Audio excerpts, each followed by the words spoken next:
Why Combinator gives you exactly 10 minutes to convince them to invest $500,000 into your startup. Mess it up, and you're out. Here's the brutal truth. Most founders fumble and talk themselves out of a YC interview by breaking these 3 simple rules. Hey, this is Arjun. I'm the CEO and founder of doola.com, a venture-backed, YC-backed fintech startup here in New York City that's raised over $13 million. And today, I'm going to share the 3 simple rules you have to follow to exponentially increase your chances of passing the YC interview and getting them to invest $500,000 into you. Rule number 1, you need to know your 3 points. Let's zoom out for a second here. Isn't it kind of wild that YC, after a 10-minute interview, makes a decision on whether or not to invest $500,000? The point here is that 1, that's freaking insane, but 2, you only have 10 minutes. Every single second is gold. So the number 1 rule, this is the biggest piece of advice I give when people ask, how do I pass the interview? Is you have to know your 3 things. Your 3 things are, imagine the interview goes terribly. Imagine you're sweating, you start crying, it doesn't matter. The 3 things are the 3 things you are gonna say no matter what. Now, let me actually give you an example of what that is. Think about your business. Your business is going to have weak spots. It's a startup. You're just starting. That could be you have revenue. If you have revenue, definitely share that. It could be the team. Maybe you worked at a hot startup before. Maybe you and your co-founder have known each other for a decade. And it could be that you've already built a killer product and you're using the latest technology. What are the 3 things that rain, snow, sleet, shine, doesn't matter, you were going to share those 3 things no matter what. So let me give you an example. If I was reapplying to YC right now with Doola, the 3 things I would talk about are 1, traction, we have revenue. Number 2, I would talk about the product we've built, this business in a box, which doesn't exist in the space. And number 3, I talk about the team, why our team is destined to win, how long we've worked together, etc. And here's a little trick. It actually doesn't matter what YC asks, you can always insert it. So I'll give you an example. Let's say you're 6 minutes into the interview and you haven't mentioned that you and your co-founder both worked at Dropbox for a decade together. YC could ask, what is the most interesting thing you've learned about a user? And you might say, users, if they use the product for 7 days, are 50% more likely to stick with you. And speaking of sticking with you, my co-founder and I have stuck it out for a decade at Dropbox. They didn't even ask about the co-founder history with Dropbox, but I managed to slide it in. So that's a little trick you can use. Know your 3 things, and if you realize they haven't asked the question and you're getting into the interview, you have to make sure that no matter what, you leave the interview having said those 3 things, because the 10 minutes is gonna fly by. As long as you get those 3 things out, you can feel like you left it all on the table. Rule number 2. You know how in life people say don't judge a book by its cover? Unfortunately, people do judge books by their cover. So the single most important sentence in the entire YC interview, but it's also a sentence you can prepare for, is the very first one. Because every YC interview starts with the same question. So, tell me what you're building. Some of the partners might have actually read your application. Some might have 0 clue what you do. You have to assume that they have no clue what you do. And that first question, so tell me what you're building, is so important because this allows you to set the foundation for everything to come. Let me actually invert the problem. If you can't simply explain what you do in 1 sentence, the rest of the interview, they're going to be thinking, wait, what does this company do? Or what does this startup do? Is it a hardware startup? Is it software? Is it an AI tool? You need to nail that first sentence. So let me give you an actual example here. Let's say I was going through YC and the partner said, so what do you do? And I said, we're revolutionizing car transport. And then they start asking me new questions. And I'm saying, yeah, we're generating revenue.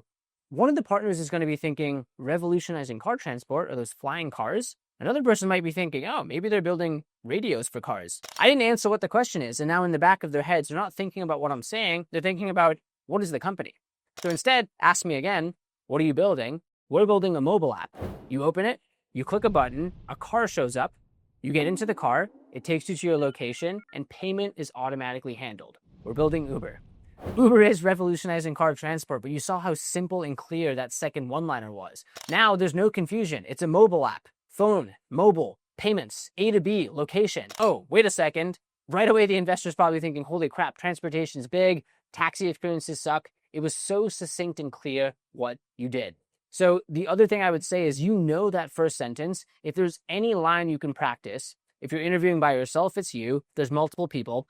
Pick one person who's going to answer that question and make sure it is so succinct and dead simple and it explains what you do. For example, if I were going to use this for doula, I would say doula is a business in a box. We help entrepreneurs start a US LLC in all 50 states. We get them an EIN, we open their US business bank account, and then we handle their ongoing compliance and tax filings with business bookkeeping and business taxes. Very simple, very clear. I did not say we're revolutionizing entrepreneurship with a business operating system. You probably have no clue what that means. Again, don't use dramatic jargon. Be precise and simple. Again, the main takeaway here is just nail that first sentence. This is the one thing you can control. You know they're going to ask this question, so don't sweat. Practice the sentence, nail it. And rule number 3, be concise, kill the fluff. This is what honestly can kill your interview. It is so easy in life to add in filler words because there's usually not a time crush. So you can just take your time and you can say and you can say, oh, that's actually a really great question. Let me tell you about how I think about the answer. Now, if YC says what your revenue is, you say it's $50,000 in MRR growing at this % month over month. If YC asks, what is your position? You don't say, oh, so we had a conversation about my role. No, you say, look, I'm the CEO. This is the CTO. You need to answer immediately in a concise one-word answer. Now, this is something which is a bit unnatural because in most conversation, if you just had a conversation with someone and every response was just that terse one-liner, it'd be a bit weird. But in a YC interview, remember, you only have 10 minutes. And those are the 3 rules that unfortunately most founders fumble. But if you follow those rules, you exponentially increase your chances of getting to YC. And to summarize, rule number 1, know your 3 things. Again, those are the 3 things that no matter what, you are going to leave on the table. Number 2 is nail that first sentence. Remember, do not give some visionary statement. Make it so clear what you do so the partners can anchor their brain on that the rest of the conversation.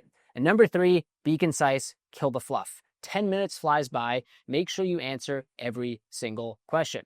That is a wrap. And if you are listening to this video, that means you probably got a YC interview, which is massive. YC has a lower acceptance rate than all of the IVs. It's less than 1%. But here's the final thing I'll say. YC does not determine whether or not your startup succeeds. I know this because the first company we got into YC with didn't work. We pivoted into doula. If only it was as easy as getting into YC and magically having product market fit. So if you're listening to this video and you didn't get into YC, remember, YC doesn't decide if you win, you decide. And if you also didn't get in, apply again. More than 50% of every YC batch is from people who previously didn't get in and reapplied because they showed progress. I hope these 3 rules were helpful. I am more than happy to share anything about my Y Combinator experience. And if you have any questions about YC, I'll be an open book. Please comment down below. Also, if you are starting a business, whether you're applying to YC or not, that's why my company Doola exists. We're a business in a box. We'll help you start your LLC or scale it and handle your compliance so you can focus on what you do best. You can schedule a free demo and check us out online at doola.com, link below in the description. I also write a newsletter called the 2-Minute Business Hack, where every week I drop a hack that you can implement into your business. That link is also down below. Once again, thank you so much for watching. If you found value in this video, please like and subscribe, turn on notifications. I drop content like this every single week. Thanks again, and I'll see you in the next video.